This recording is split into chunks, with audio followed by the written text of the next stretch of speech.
Salut les amis, bienvenue à l'Académie exponentielle, j'espère que vous êtes en pleine forme. Nous nous retrouvons aujourd'hui pour continuer notre correction de bac. Alors il s'agit du sujet de Polynésie, sujet numéro 1 que nous avons commencé il y a 3 semaines.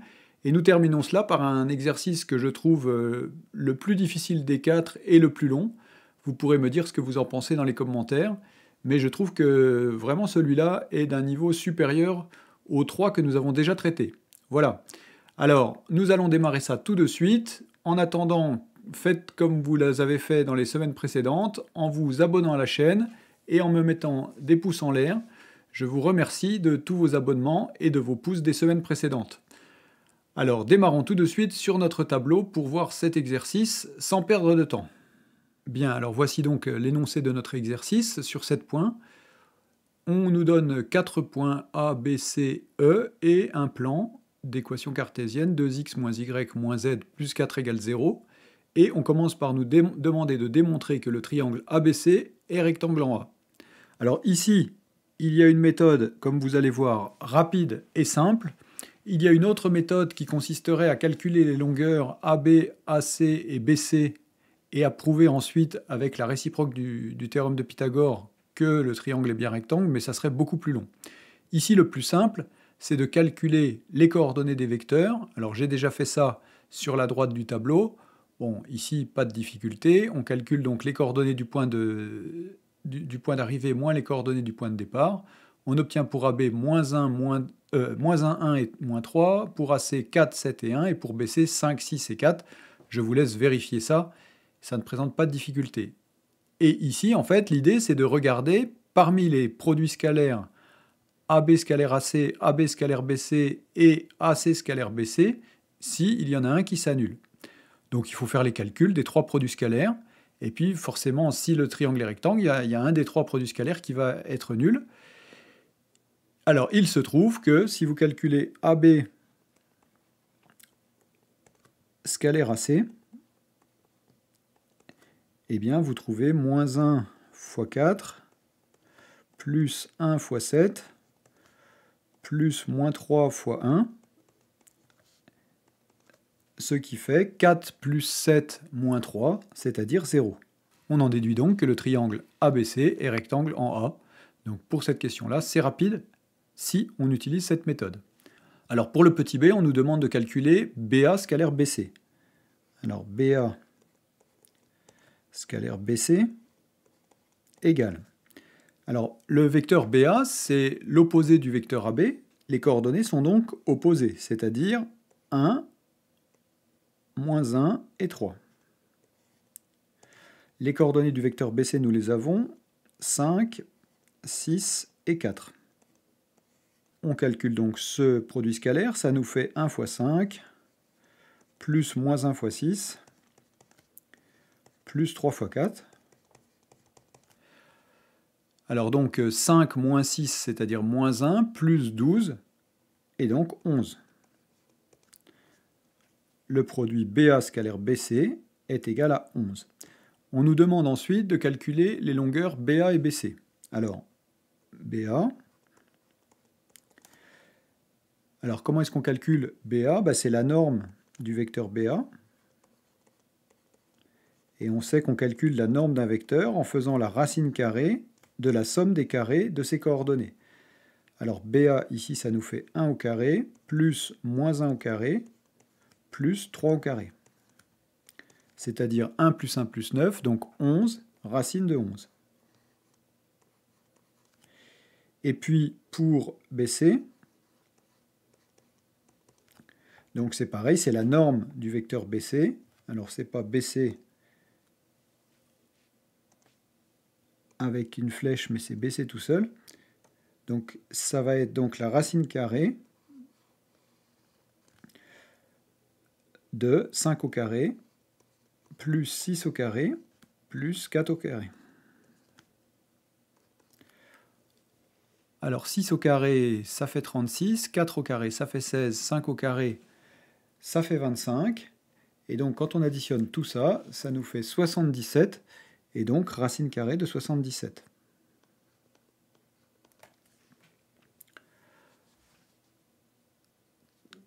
Très bien, donc pas de grosses difficultés sur ces deux premières questions. Petit c. En déduire la mesure en degrés de l'angle ABC arrondi au degré près. Alors, pour ça, on utilise la formule du produit scalaire BA scalaire BC en utilisant justement le cosinus de l'angle. Vous savez qu'il y a plusieurs définitions pour la formule du produit scalaire, et en particulier, il y a une formule avec cosinus. Et évidemment, c'est ça qu'il faut utiliser ici pour faire intervenir l'angle. Donc, on peut écrire que BA scalaire BC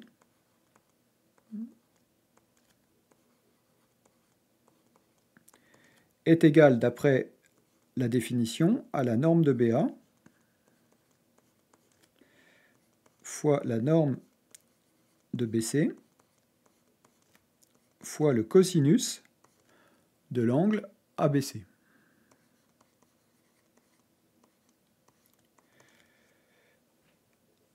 Alors maintenant, on va pouvoir remplacer ce qu'on connaît, c'est-à-dire BA scalaire BC, c'est-à-dire 11, est égal à la norme de BA, donc racine de 11, fois la norme de BC, c'est-à-dire racine de 77,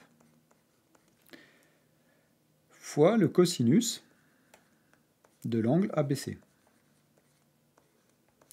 Ça nous donne donc une équation.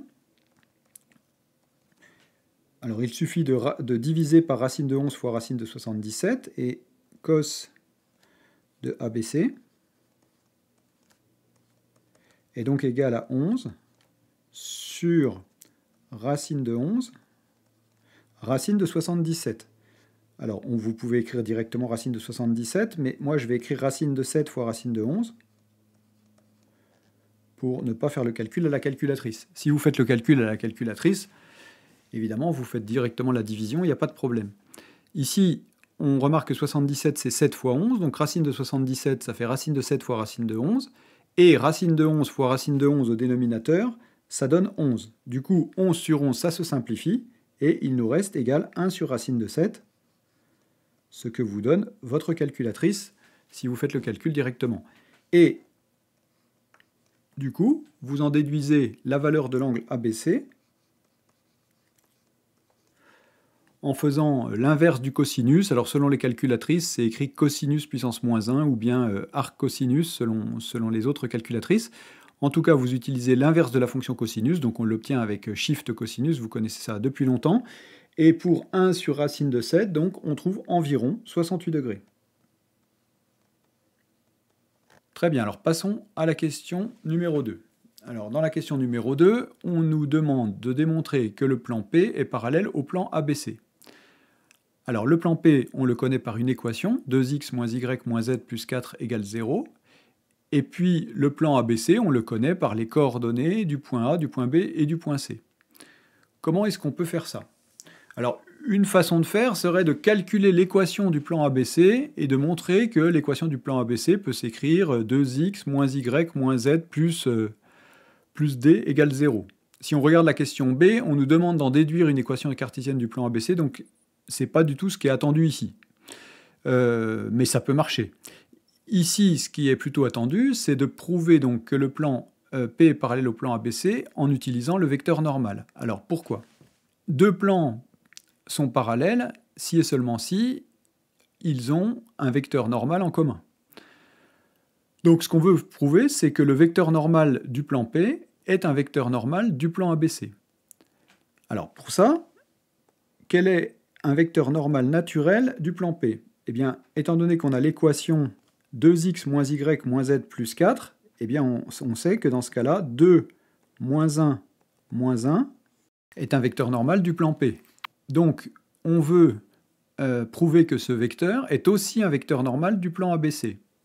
Ici, on utilise un résultat du cours qui dit que un vecteur est orthogonal à un plan si, et seulement si, il est orthogonal à deux vecteurs non collinéaires du plan. On va prouver que le vecteur n est orthogonal au vecteur AB et au vecteur AC. Pour ça, on utilise à nouveau le produit scalaire, donc n scalaire AB, ce qui nous fait moins 2, moins 1, plus 3, c'est-à-dire 0. Ce qui nous fait 2 fois 4, 8. 8 moins 7 moins 1, donc 0 à nouveau. Alors ici, il y a une phrase de conclusion à écrire qui nous dit que n est orthogonal à deux vecteurs non collinéaires du plan ABC, c'est-à-dire le vecteur AB et le vecteur AC, et donc n est orthogonal au plan ABC. Alors donc n est un vecteur normal commun au plan P et au plan ABC, entre parenthèses, et donc ces deux plans sont parallèles puisqu'ils ont un vecteur normal en commun. Donc il faut penser à tout ça, c'est une question qui nécessite d'être bien organisée au niveau du raisonnement. Alors, petit b, en déduire une équation cartésienne du plan ABC. Alors ici, par contre, pas de difficulté. Étant donné que les deux plans sont parallèles et qu'ils ont le même vecteur normal, eh bien, l'équation de ABC, enfin une équation de ABC peut s'écrire sous la forme 2x moins y moins z plus d égale 0. Et il s'agit de calculer simplement le coefficient d ici. Alors, en utilisant le fait que le point A, par exemple, appartient au plan ABC. Alors, les coordonnées de A, c'est 2, moins 1, 0.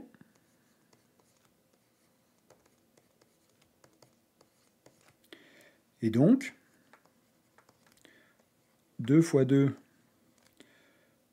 moins 1, plus 0, plus d, est égal à 0. On a donc une équation avec comme inconnu d, et ça nous donne 4 plus 1 plus d égale 0, c'est-à-dire d est égal à moins 5. Conclusion donc, une équation du plan ABC est 2x moins y moins z moins 5 est égal à 0. Très bien, alors le petit d, on va faire un peu de place. Donc on nous demande de déterminer une représentation paramétrique de la droite D orthogonale au plan ABC et passant par E. E qui a pour coordonnées 1, 2, 4. Donc, qu'est-ce qu'on va pouvoir dire? Alors, on nous dit que la droite D donc, est une droite qui passe par E, de coordonnées 1, 2, 4, et que D est une droite perpendiculaire au plan ABC. Donc, le vecteur normal au plan ABC, le vecteur n, qu'on a calculé tout à l'heure, de coordonnées 2, moins 1, moins 1, eh bien, est un vecteur directeur de cette droite. Du coup, on a un point et un vecteur directeur, donc pas de difficulté pour la représentation paramétrique. Donc, représentation paramétrique x, y, z égale, alors, d'abord les coordonnées du point E, 1, 2 et 4, plus un paramètre, donc on va l'appeler t, on pourrait l'appeler k, ça dépend des fois, fois le vecteur n, c'est-à-dire t fois 2, plus t fois moins 1, et plus t fois moins 1. C'est-à-dire donc, x est égal à 1 plus 2t, y est égal à 2 moins t, et z est égal à 4 moins t. Voilà pour la représentation paramétrique, et tout ça pour toutes les valeurs de t qui appartiennent à R. Très bien, alors, la dernière question de cette partie 2. Démontrer que le projeté orthogonal H du point E sur le plan ABC a pour coordonnées 4, 1,5, 5,5.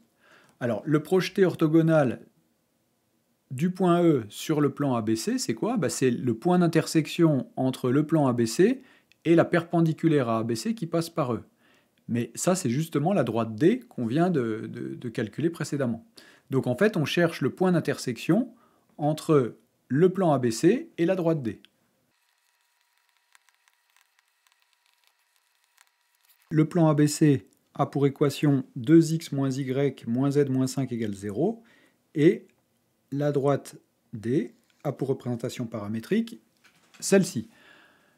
Alors, ça c'est très classique, on a l'équation d'un plan, on a une représentation paramétrique de droite, il faut trouver le point d'intersection entre les deux. Alors qu'est-ce qu'on fait?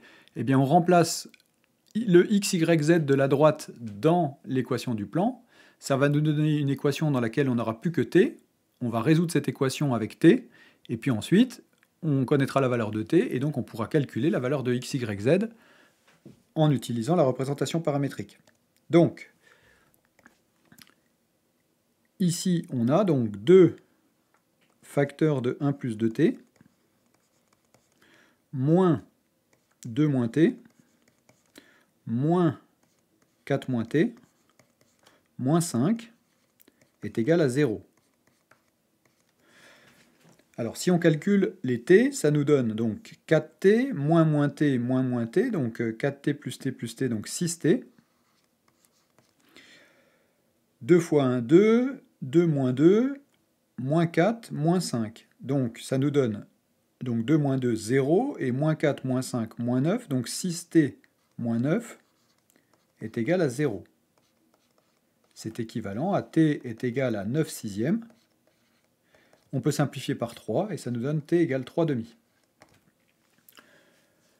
Une fois qu'on a ça, on peut remplacer dans les coordonnées x, y, z de la représentation paramétrique. Ça nous donne x est égal à 1 plus 2 fois 3 demi, c'est-à-dire 1 plus 3 égale 4. Y est égal à 2 moins 3 demi, c'est-à-dire 1 demi. Bon, alors je vais écrire 2 moins 3 demi. Et puis z est égal à 4 moins 3 demi. Alors ça nous fait 8 demi moins 3 demi, et donc 5 demi. D'où le point que l'on cherche, c'est-à-dire le point H, a pour coordonnées 4, 1 demi et 5 demi. Alors à noter que ça correspond bien à ce qu'on nous proposait, puisqu'on nous donnait les coordonnées qu'on devait trouver. Donc 4, 1 demi, 5 demi, c'est bien ça. Alors passons maintenant à la dernière question. Alors on nous dit, on rappelle que le volume d'une pyramide est donné par la formule V est égal à 1 tiers de base fois hauteur, où B donc c'est l'aire de la base et H c'est la hauteur de la pyramide associée à cette base. Alors qu'est-ce qu'on a ici? On nous demande de calculer l'aire du triangle ABC. Alors R de ABC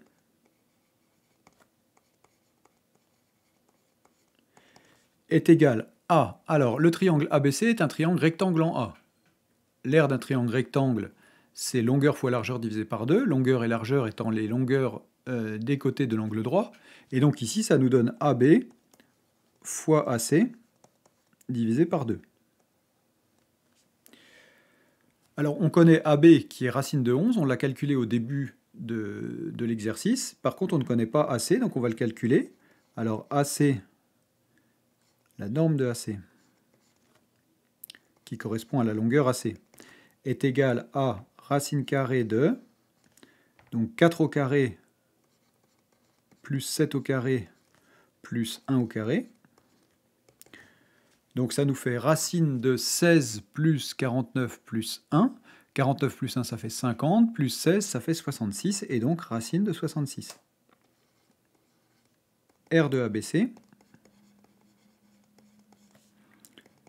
est égal à racine de 11 fois... Alors racine de 66, comme tout à l'heure, on va dire que 66 c'est 6 fois 11, et ça va nous faire donc fois racine de 11 fois racine de 6. Ce qui va me permettre de simplifier sur 2. Racine de 11 fois racine de 11, ça fait donc 11, et donc 11 racine de 6 sur 2.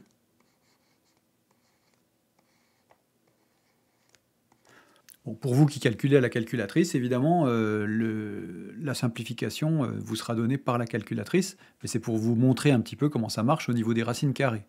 Très bien, alors on a l'aire de ABC. Alors R en quelle unité? Ici on n'a pas d'unité, donc on dit unité d'aire. Hein. Donc 11 racine de 6 sur 2, UA, unité d'aire. Et puis on veut calculer le volume de la pyramide. Alors qu'est-ce qu'on va avoir? On va avoir que la base B, ça va être justement l'aire du triangle ABC. Hein. Donc ça correspond à B. R de la base, et puis on veut calculer la hauteur. Alors, H est égal à quoi? Donc le sommet de la pyramide, c'est le point E, et donc la hauteur, ça va être quoi? Ça va être la distance entre le point E et le projeté orthogonal de E sur ABC. Mais le projeté orthogonal de E sur ABC, on l'a calculé tout de suite, c'est le point H. Donc, qu'est-ce qu'on a? La hauteur, c'est le segment, enfin, c'est la longueur du segment HE, sachant que, alors, le point E a pour coordonnées 1, 2, 4.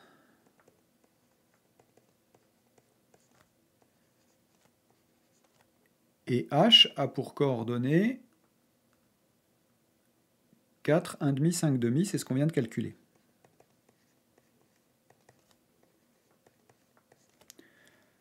Donc si on calcule les coordonnées du vecteur HE, eh bien ça nous fait 1, 2, 4, moins 4, moins 1,5, moins 5,5, ce qui fait moins 3. 2 moins 1,5, ça nous fait 3,5. Et 4 moins 5,5, ça nous fait 3,5 aussi, puisque ça nous fait 8,5 moins 5,5.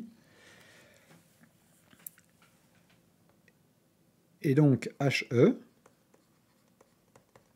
est égal à la racine carrée de moins 3 au carré plus 3,5 au carré plus 3,5 au carré. Ce qui nous fait racine de 9 plus 9 quarts plus 9 quarts. Alors 9 quarts plus 9 quarts, ça va nous faire 18 quarts, donc 9 demi. Et si on met tout sur 2, ça va nous faire 18 demi plus 9 demi, donc 27 demi. La longueur HE est égale à donc racine de 27 sur 2, et vos calculatrices vous donneront sans doute la version simplifiée, c'est-à-dire 3 racines de 3 sur 2. Alors la raison à ça, c'est que 27 c'est 9 fois 3, et que ça fait donc racine de 9 fois racine de 3 sur racine de 2, et racine de 9 c'est 3, et donc 3 racines de 3 sur 2. Par contre, j'ai oublié la racine carrée qui doit descendre jusqu'en bas.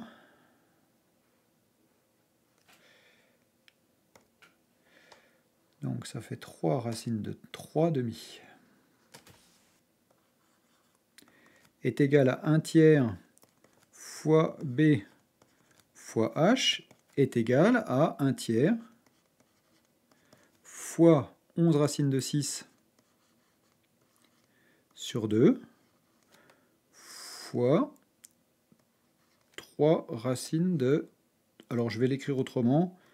On sait que racine de A sur B, c'est racine de A sur racine de B. Donc on va écrire 3 racines de 3 sur racine de 2. Même chose, si vous tapez ça à la calculatrice, elle va vous donner directement 16,5. On va regarder pourquoi ça se simplifie en 16,5. Alors, ça nous fait au numérateur 11 fois... Alors, racine de 6, c'est racine de 3 fois racine de 2, fois 3, racine de 3. Et au dénominateur, on obtient 3 fois 2 fois racine de 2. Alors, on constate que racine de 3 fois racine de 3, ça fait 3, et ça se simplifie avec le 3 ici. Racine de 2 et racine de 2, ça se simplifie. Donc, au numérateur, il nous reste 33, et au dénominateur, 2. Or, 33 sur 2, eh bien, ça fait 16,5. Ici, on n'a pas d'unité de longueur, et donc on note 16,5, unité de volume, 16,5 UV. Voilà pour le calcul de ce volume. Alors ainsi s'achève donc cet exercice 4 de ce sujet de bac, et avec cet exercice 4 s'achève tout le bac de Polynésie, sujet numéro 1 de 2022. Alors si vous voulez ma correction détaillée avec la rédaction, dans ce cas-là, vous pouvez aller sur le blog et télécharger ma fiche PDF avec toute la correction du bac. Vous trouverez en dessous de la vidéo un lien vers les fiches PDF et vous n'aurez plus qu'à vous laisser guider. Le numéro de la fiche PDF correspondante sera le numéro de la vidéo, c'est-à-dire le numéro 37. Voilà, donc si vous voulez plus de détails, parce que évidemment dans ma correction là au tableau blanc, je ne détaille pas la rédaction, donc si vous voulez une rédaction un peu plus détaillée, vous pouvez aller regarder sur ma fiche de correction. Et puis s'il y a quelque chose que vous n'avez pas bien compris, pareil, vous pouvez aller voir sur ma fiche de correction, n'hésitez pas, c'est gratuit, vous pouvez donc télécharger cette fiche PDF sur mon blog. Voilà. Eh bien écoutez, je vous remercie de m'avoir suivi jusque-là. Donc on se retrouvera la semaine prochaine pour à nouveau quelque chose tournant autour du bac. Alors nous n'aurons pas le temps de faire un bac entier d'ici votre épreuve, puisque votre épreuve arrive à grands pas, mais on fera un petit quelque chose quand même la semaine prochaine, histoire de continuer à se préparer au bac. D'ici là, eh bien, travaillez bien, portez-vous bien, prenez soin de vous et salut à tous!